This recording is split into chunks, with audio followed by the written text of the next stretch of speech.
Hello children, today we will discuss about living and non-living things from Standard 3 subject Science. Here we come to know about characteristics of living things, characteristics of non-living things and differences between living and non-living things. Let's start. We see a wide variety of things around us like plants and animals, humans, cars, roads and buildings. Wild variety means various kinds or different kinds. Around us means in our surroundings. So, in our surroundings we see various kinds of animals, humans, insects, different vehicles, buildings, plants and trees, etc. All these are classified into two types, living things and non-living things. What is living things? Things that have life in them are called living things. Except life, living things can eat, move one place to another place, breathe and give birth their young ones. Look at this picture. Here is a plants, a child, cat and lotus. All these are living things because all have life in them. What are non-living things? Things that don't have life in them are called non-living things. There are a t-shirt, chair, book, car, rope and teddy bear. All are non-living things. Okay. Now see the features of living things. First feature, living things need food. All living things need food to live and grow. So food is essential for all living things to live and grow. They get energy. They need to do work from food. From food, they get energy to do their work. Green plants make their own food with the help of air, water and sunlight. We all know plants and trees collect water and minerals from the help of their roots and absorb carbon dioxide from air. In the presence of sunlight, with the help of all these ingredients, they make their own food at their leaves. But animals and humans depend directly or indirectly on plants for food. Such as we eat fruits and vegetables that we get from various trees. Look at this picture.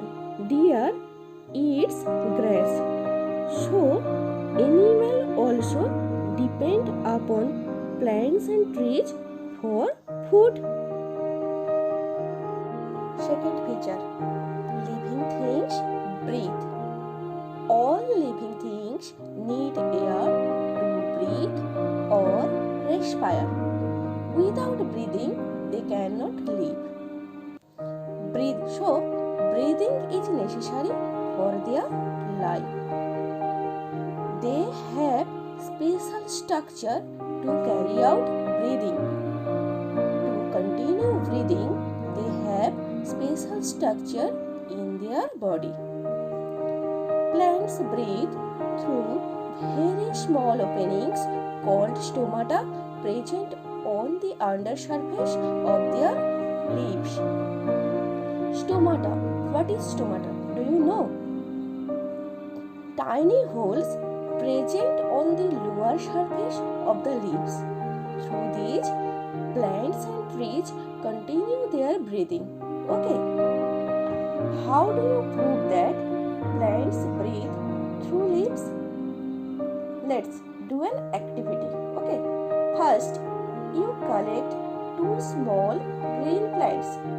Cover both upper and lower surface of all leaves of first plant with oil. Leave second plant as it is. Keep both the plant in sunlight and water them regularly. After few days, first plant dies, but second plant lives. First plant dies because though it received sunlight and water, it did not receive air. For this, it dies. It proves that plants breathe through leaves. Okay. In the case of animals living on land, such as humans, have lungs to take in air. They breathe through their nose. We also breathe through our nose, and we have lungs to take air inside our body. Most animals that live in water, like fish and octopus, breathe through their gills. The breathing organ of fish is gill. They take in air dissolved in water. Dissolved means mixed. They take in air mixed in water. Okay. Insects like ants and butterflies breathe through air holes in their body. Okay. Third feature, living things move. All living things show movement. Most of them, like animals and humans, can move one place to another. Okay. Living things like animals, humans can move from one place to another to get shelter and food, etc. Now tell me, why do animals move from one place to another? Animals move from one place to another in search of food, shelter, and to protect themselves from their enemies, such as some migratory birds go long distance in search of food. Do you know what is migratory birds? In every year, various birds of cold places go to one places for food and shelter. Okay. We also walk, run, jump, through which we show our movement. Plants cannot move from one place to another. We all know plants stick to its places. We can see movement in plants only through some of their parts. Okay, such as the roots of plants go down and stem goes up. The sunflower always faces towards the sun. And if you touch the touch-me-not plant, then it folds its leaves inwards. In this way, plants and trees show their movement. Okay.